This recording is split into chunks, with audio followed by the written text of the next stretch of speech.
I'll begin with the Bible reading, which is from Song of Songs, chapter 8, beginning at verse 1. If only you were to me like a brother who was nursed at my mother's breasts. Then, if I found you outside, I would kiss you, and no one would despise me. I would lead you and bring you to my mother's house, she who has taught me. I would give you spiced wine to drink, the nectar of my pomegranates. His left arm is under my head, and his right arm embraces me. Daughters of Jerusalem, I charge you, do not arouse or awaken love until it so desires. Who is this coming up from the wilderness, leaning on her beloved? Under the apple tree I roused you. There your mother conceived you. There she who was in labour gave you birth. Place me like a seal over your heart, like a seal on your arm. For love is as strong as death, its jealousy unyielding as the grave. It burns like a blazing fire, like a mighty flame. Many waters cannot quench love. Rivers cannot sweep it away. If one were to give all the wealth of one's house for love, it would be utterly scorned. This is the word of the Lord. Thanks be to God. Well, if last week, looking at Ecclesiastes, was a bit dreary, this week is a bit embarrassing, for we are overhearing love poetry, if you hadn't worked out what some of that was, which I was reading out. It's like we've opened someone else's mail, and we shouldn't have. We've got access to their personal space and the way they feel and think about each other and what they're doing to one another, and the difficulties that they're having as the narrative of Song of Song over 8 chapters unfolds. So let's listen closely to what this love poem, for that is what it is, has to say about real love and why it still matters for us today.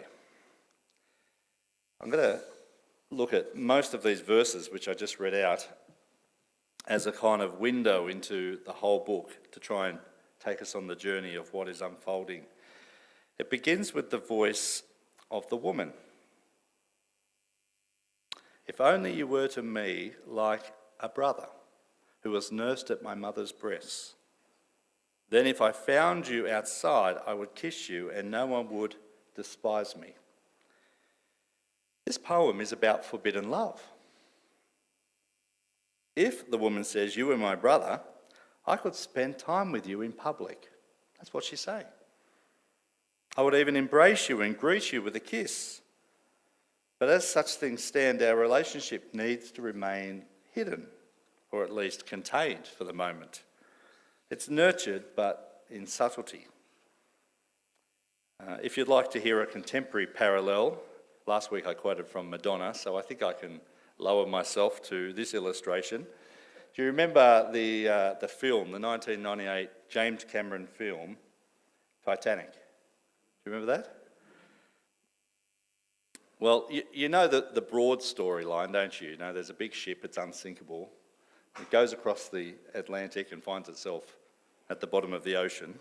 But the real story, the James Cameron story, is about Rose and Jack. Rose is engaged to a miserable, rich and dominating Cal, and Rose's father has passed away, and her mother tells Rose that she's the family's only hope, that she must marry Cal in order to stop the family collapsing into poverty. Rose says, it was a ship of dreams to everyone else, but to me it was a slave ship, for it represented her going to America and having to marry Cal, whom she was engaged to. But the real hero of Titanic, according to James Cameron, is Jack Dawson, who's a confident, lucky, freedom-loving character with no social pretension, but he's from the lower classes, right? Where Rose and Cal are from the upper classes. They fall in love, Jack and Rose that is, but the divide in their class makes it impossible and rebellious.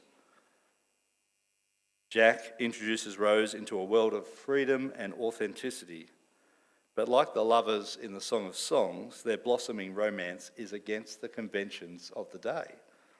It's not socially acceptable. Rose's mother says this at one stage: "You'd be ashamed to bring someone like Jack to tea." Well, what's happening here in Song of Songs? "I would lead you," verse 2, "and bring you to my mother's house, she who has taught me. I would give you spiced wine to drink. I would do this if you were my brother." But somehow our relationship is against social conventions. Love is not always easy or accepted, and yet this poem sets a high bar for what love ought to be.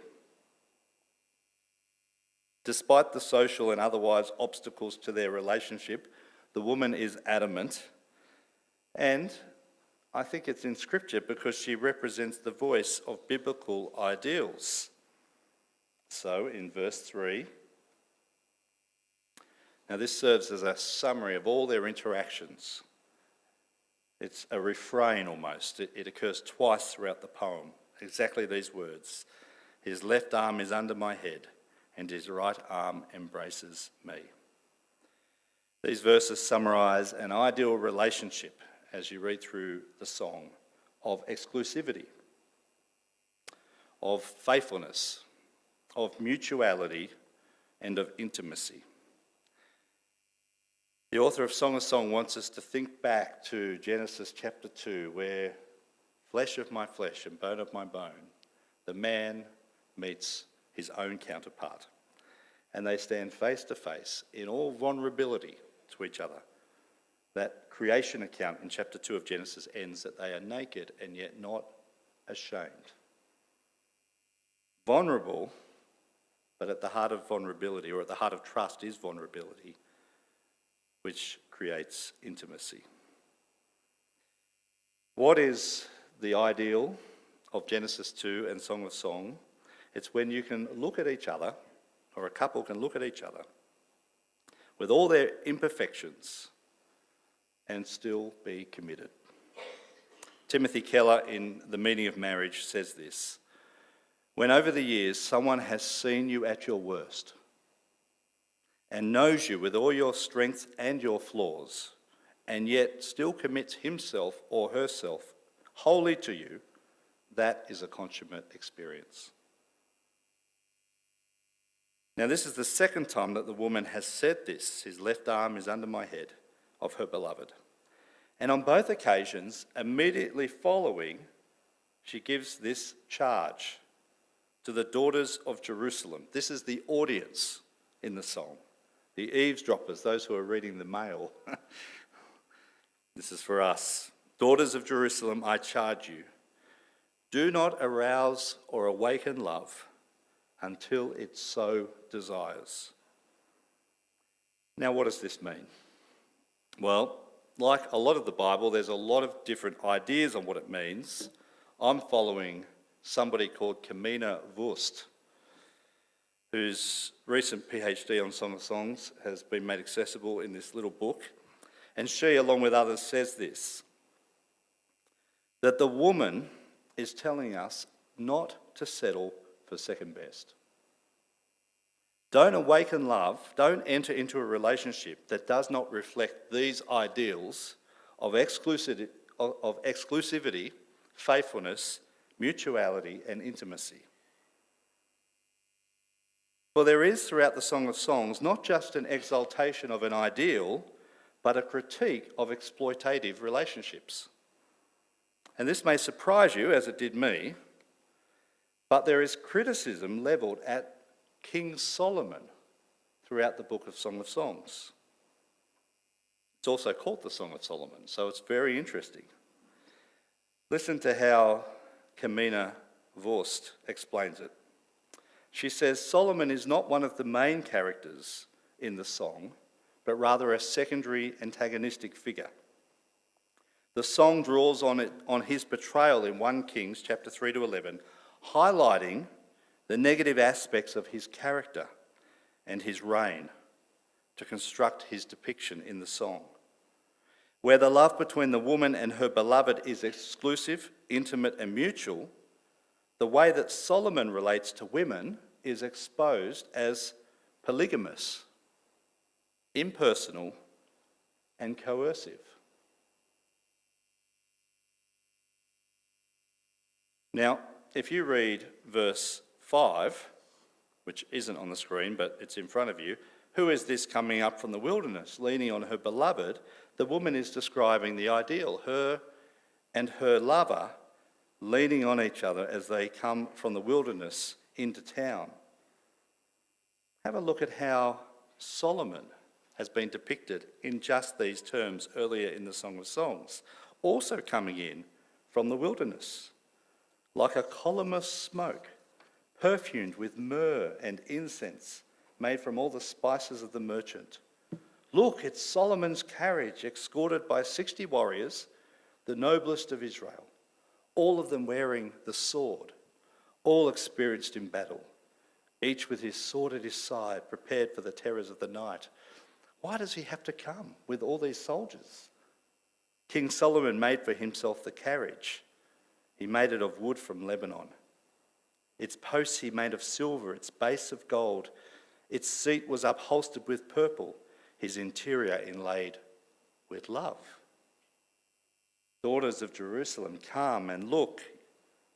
Look on King Solomon, wearing a crown, the crown with which his mother crowned him on the day of his wedding. Which one? Which wedding? Well, you might remember that Solomon's reputation is that he had 700 wives and 300 concubines, that his heart went after foreign gods, and his reign is critiqued in the book of Kings as a terrible reign that resulted in the division of the kingdom, and the Lord's anger is clearly against him. Well, here he comes with all the fanfare of his wealth and his military on a carriage designed to indulge himself sexually with the women whom he came to buy or coerce. In the final verse of Song of Songs, Solomon desires to buy the woman in the poem for his own harem, and she emphatically rejects it. Do I have that here? No, I don't. Just listen. She says, "No, my own vineyard is mine to give. The 1,000 shekels are for you, Solomon, and the 200 are for those who tend its fruit. You can't buy my love," is what she's saying. The Song of Songs contains a pointed critique of relationships in which power is used to control and diminish others, particularly women. To go back to our film, The Titanic, Cal says to Rose, "You will honour me, Rose. You will honour me the way a wife is required to honour a husband." That's coercive. Our Watch is the independent peak not-for-profit body in Australia for gender-based violence, and they give some harrowing statistics. Let me just share two with you.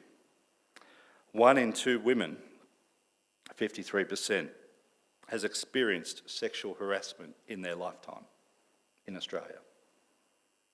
Most incidents are workplace sexual harassment incidents, and most involved a male.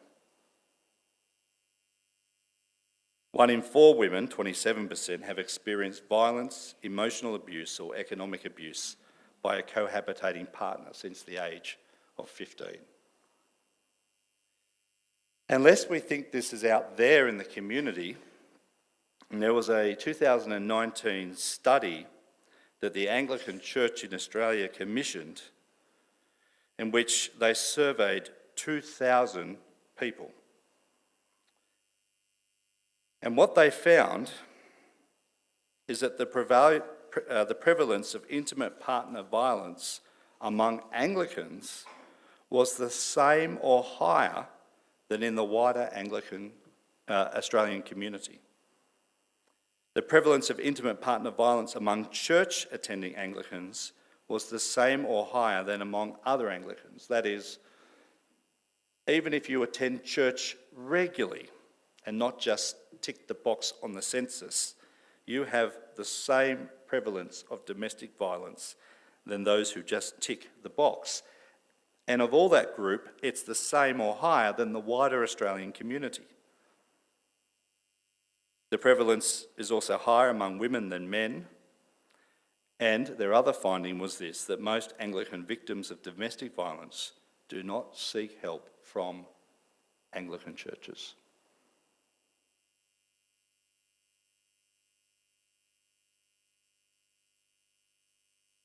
In a world in which people suffer abuse, and it can occur as a member of either male or female, but overwhelmingly it's male abuse of females.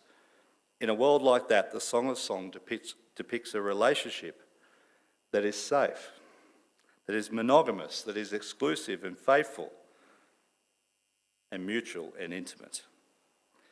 In fact, throughout the Song of Songs, it's the woman who takes a primary role in the relationship.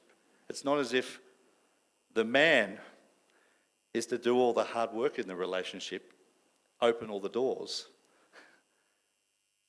The woman is engaged emotionally and even sexually as much as the man is. We moderns, particularly with the advent of effective contraception, have turned sex into an appetite, a means of self-expression. Sex is often in our culture about me rather than us. But the Bible has a high and radical view of sex. Again, Tim Keller says this in his book, The Meaning of Marriage. Sex is not about self-expression. It's about self-donation. Sex is the most powerful God-created way for one to give themselves entirely to another. And it's God's appointed way for two people to reciprocally say to one another, I belong completely, permanently, and exclusively to you. You must not use sex to say anything less, Keller says. The Bible doesn't counsel sexual abstinence before or outside of marriage because it has a low view of sex, but because it has a lofty view. A lofty view. And when sex becomes a means to serve the marriage relationship rather than serve an individual, then it becomes a service or a vehicle of strength for the entire marriage. Daughters of Jerusalem, I charge you, the woman says, do not arouse or awaken love. Don't settle for second best until it so desires. Now that doesn't mean, I'm not going to settle for second best, so I'm going to dump my current partner and move to a better one. Doesn't mean that. It means that a couple shouldn't settle for second best, that they should work at intimacy and work at communication as they encounter the rhythm of married life. This is a challenge to all of us, not to settle for anything less than what true love ought to be, respectful and self-giving. Now, does it have more to say than just to those who are so-called lovers? Well, yes, I want to suggest that at the heart of the Song of Songs is a bigger picture of love that gives to all human beings, not just lovers, but all human beings, and especially women, extraordinary dignity. Whether you are married or single, such dignity should mark all of our relationships, in all of our family life, in all of our friendships, and across our church. If you ever feel unsafe in our church, I want you to tell me. Or perhaps because the statistics say that people who don't feel safe don't tell Anglican churches, maybe tell somebody whom you trust in church.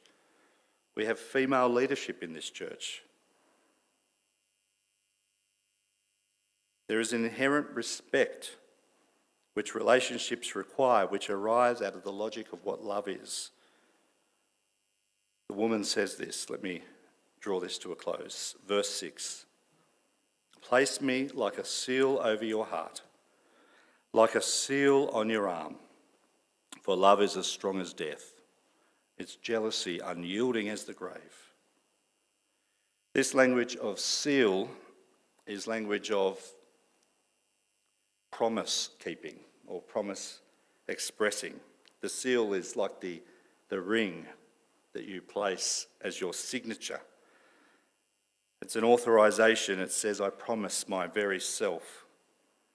And the woman is pledging herself completely and permanently to her lover and inviting him to accept this self-donation. She says, love is as strong as death, its jealousy unyielding as the grave. It burns like a blazing fire and a mighty flame. Waters cannot quench love, rivers cannot sweep it away. If one were to give all the wealth of one's house for love, it would be utterly scorned. Now, what commentators notice is that as they read these references to love, that it alludes to other parts of the Bible. Some have suggested that Song of Songs is an allegory. It's not just about two lovers, it's a picture of a relationship with the Lord and his people. Have you heard that? The lover God and the beloved, the church. And some of the reason for this is because lover images come up throughout the Bible. One of the best known ones is in the book of Revelation. It says this, then I heard what sounded like a great multitude, like the roar of rushing waters. There's waters for you. And there's a picture, hallelujah, the people say, for the Lord our God reigns. And suddenly it breaks into a picture of a wedding. The wedding of the Lamb has come. And his bride has made herself ready. Fine linen, bright and clean, was given to her to wear. Jesus himself refers to parables of wedding banquets where he fulfills the character or the image of the divine groom whose seal or oath is motivated by a love which is as strong as death itself. For the central image of Christianity is, as Amanda began our service today, for God so loved the world that he gave his one and only Son, that whoever believes in him would not perish but have everlasting life. Not only is love as strong as death, love went to death and the grave and overcame it. So jealous, unyielding as the grave, so jealous is God not for us, not of us, but for us, to belong to us and for us to belong to God, that he would go to the grave itself. Not only does that Song of Songs end by saying that I would not give up any of my wealth for love, that we read in the New Testament that Jesus actually poured out his wealth for us. It says in 2 Corinthians 8:9, the grace of our Lord Jesus Christ, though he was rich, yet for your sake he became poor, so that you through his poverty might become rich. And so this is no longer someone else's mail that we're reading. This is an invitation to us. Do not settle for second best. Don't settle for second best in your Christianity either. Know that there is a groom who has gone to the grave itself, whose jealousy overcame that grave so he can have you. That he gave up the riches of heaven to become poor so that you might be enriched with his grace and love. And therefore you stand as someone with absolute dignity. Beloved by the Lamb that was slain and who was resurrected for you.